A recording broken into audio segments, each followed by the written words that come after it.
जय हिंद साथियों। आज का वीडियो का मकसद किसी की धार्मिक आस्थाओं को ठेस पहुंचाने का नहीं है, बल्कि आज का वीडियो का जो मकसद है वो आपको थोड़ा सा सोचने में मजबूर करना है हमारे देश के कुछ बाबाओं को लेके।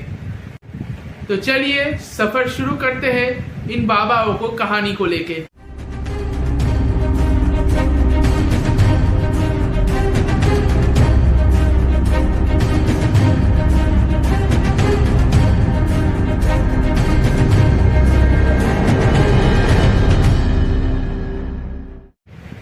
तो कुछ दिनों से दोस्तों यूपी का हाथरस वापस चर्चे पे आ चुका है। आप लोगों को पता है कि यूपी के हाथरस कुछ साल पहले भी चर्चे पे आया था कुछ घिनौनी हरकतों के लिए।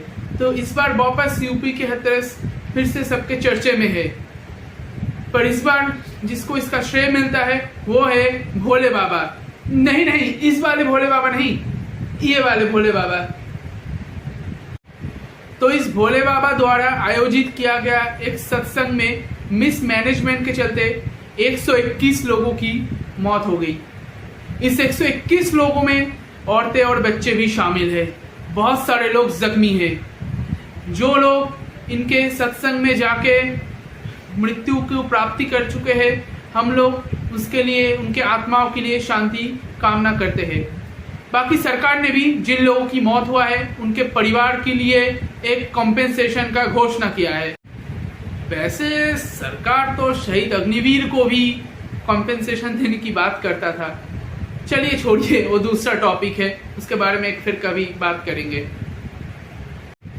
जांच पड़ताल शुरू हो चुका है। यूपी गवर्नमेंट ने बोला है कि ये बस एक दुर्घटना है, एक हादसा है। पर क्या इतना काफी है? हमें सवाल नहीं पूछना चाहिए कि सफिशिएंट से ज्यादा लोग कैसे उस सत्संग के अंदर घुस पाए? क्या ये प्रशासन की नाकामयाबी नहीं है? अभी तक मेरे पास जितना खबर आया है उसके मुताबिक कि अभी तक पुलिस ने भोले बाबा के खिलाफ, इंडिविजुअल भोले बाबा के खिलाफ कोई एफआईआर तक दर्ज नहीं किया है। कभी आप लोगों को मौका मिले तो उन जख्मी लोगों से जरूर पूछना जो सरकारी अस्पताल में चिकित्साधीन है। वो आपको सरकारी अस्पताल का चिकित्सा का खुद का जो अनुभव है वो आपको बताएंगे। पर्याप्त डॉक्टर नहीं है, पर्याप्त मेडिकल स्टाफ नहीं है, पर्याप्त साइंटिफिक मेडिकल टेक्नोलॉजी तक अवेलेबल नहीं है सरकारी अस्पताल में। चलिए फिर से ये दूसरा टॉपिक हो गया। अभी हम बात करेंगे इस भोले बाबा को लेके। इस भोले बाबा की हिस्ट्री को थोड़ा खदेड़ते हैं। इस भोले बाबा का असली नाम है सूर्यपाल याटव। इस भोले बाबा या सूर्यपाल याटव पे 1997 पे आरोप लगाया गया था यौन शोषण का। इसी के चलते इसको अपने 2 साल की जेल भी हुआ था, और ये जो पुलिस विभाग में कर्मरत एक स्टाफ था, इनके नौकरी भी चला गया था उस समय। 2 साल बाद जब ये जेल से निकलता है तब ये खुद को कहते हैं साकार विश्वहरि बाबा, और अपने खुद के घर में ये अपना प्रचार करने लगे। और कुछ ही दिन में प्रचार करने के बाद ये बन जाते हैं भोले बाबा। पश्चिमी उत्तर प्रदेश, हिमाचल प्रदेश, उत्तराखंड, हरियाणा और दिल्ली में इनके भक्त सबसे ज्यादा है। ये इस भोले बाबा पे आरोप है कि इन भोले बाबा ने बहुत ही गैर कानूनी तरीके से बहुत लोगों की जमीन हड़प लिया और उसी जमीन पे अपना आश्रम का विस्तार कर लिया। और कुछ लोक माध्यम से ये भी सुनने को आता है जो इस भोले बाबा का जो पर्सनल रूम था, उस पर्सनल रूम में बस खूबसूरत औरतें ही जा सकती थी, और इनका कुछ जो बहुत करीबी इंसान थे वही सिर्फ इस रूम पे आ सकते थे। भोले बाबा को लग्जरी गाड़ी चढ़ने का भी बहुत ज्यादा शौक था, पर कोई भी गाड़ी ये अपने नाम पे नहीं खरीदते थे। सारी गाड़ी इनके भक्त या अपने करीबियों के नाम पे था। और भी भोले बाबा पे आरोप है ये भोले बाबा एजेंट तक हायर करते थे कि दूसरे लोगों के पास इसकी कहानी को फैलाने के लिए। पर आज ये भोले बाबा फरार। और सिर्फ भोले बाबा ही नहीं, बीते कुछ सालों में ऐसे बहुत सारे बाबाओं का हमारे देश में उत्थान हुआ है, और इन बहुत सारे बाबाओं के साथ सरकार के बहुत सारे मंत्री को भी कभी कभी देखा गया है।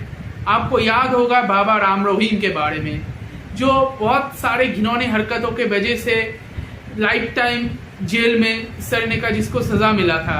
पर आज भी जब वो पैरोल के मदद से बाहर आते हैं तो उनके भक्त मंडली का समागम ऐसे होता है ताकि बाबा जेल से नहीं, देश के लिए वर्ल्ड कप जीत के आया है।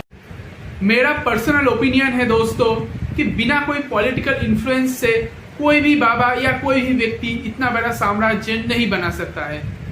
और हो सकता है कि इन बाबाओं को जो अनुदान मिलता है अपने शिष्यों से, जो डोनेशन मिलता है, उस डोनेशन का कुछ एक मोटी रकम ये पॉलिटिकल पार्टीज को भी एज ए फंड या एज ए चंदा देते होंगे।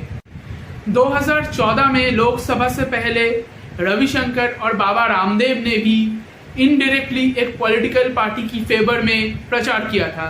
जैसे कुछ पॉलिटिकल पार्टी बेशर्मी से कुछ मौलाना साहब और कुछ इमाम साहबों को बेशर्मी से, बहुत ही बेशर्मी से इलेक्शन कैंपेन के सामने खड़े करते हैं। इसीलिए मेरे ख्याल से पॉलिटिक्स और रिलीजियन, राजनीति और धर्म, इन दोनों चीज को एक दूसरे से मिलने नहीं देना चाहिए। इस दोनों चीज को एक दूसरे से बहुत दूर रखना चाहिए। हमारे देश में कुछ बाबा आध्यात्मिकता की बात तो करते हैं पर खुद बहुत ही लग्जरियस लाइफस्टाइल बिताते हैं। तो इसीलिए आप किसी भी धर्म से क्यों ना हो, मेरा आपसे अनुरोध है, किसी को भी अपना गुरु या फरिश्ता बनाने से पहले थोड़ा सा सोच के देखिए। उस व्यक्ति का अतीत और वर्तमान के बारे में थोड़ा रिसर्च कीजिए, थोड़ा गहराई से सोचिए, समझिए, फिर विचार कीजिए। क्योंकि मैं आपको बताना चाहता हूँ कि हमेशा किसी बाबा के पास या किसी भंड बाबा के पास या कोई फ्रॉड बाबा के पास जाने से आपका हमेशा जिंदगी नहीं जाएगा, पर आपका कमाया गया पूरे जिंदगी का इतना जो इनकम है, आपका पैसा है या आपका जो खुद का एक पर्सनैलिटी है वो खत्म हो सकता है। ये सिर्फ एक संभावना है। आप इसको आप खुद के दिमाग से सोच के ही आप इसके बारे में डिसीजन लेना। आखिर में मैं वापस यही कहूँगा कि मेरा इरादा किसी की धार्मिक आस्थाओं को ठेस पहुँचाने का बिल्कुल भी नहीं है। और अगर मेरी बातों से आपको थोड़ा सा भी बुरा लगा होगा तो मैं उसके लिए माफ़ी मांगता हूँ आप सबके सामने। और मैं जाते जाते सरकार से ये अनुरोध करना चाहूँगा कि इस जो इंसिडेंट हुआ है उसका प्रॉपर इन्वेस्टिगेशन होना बहुत ज़रूरी है। अगर कोई दोषी है तो उसको भी सज़ा मिलना बहुत ज़रूरी है।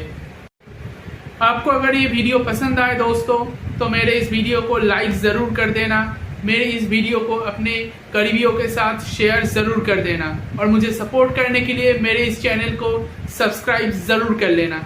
तो चलो मिलते हैं आने वाले एक दूसरे वीडियो में। तब तक के लिए अपना ध्यान रखिए। इनकलाब जिंदाबाद, भारत माता की जय।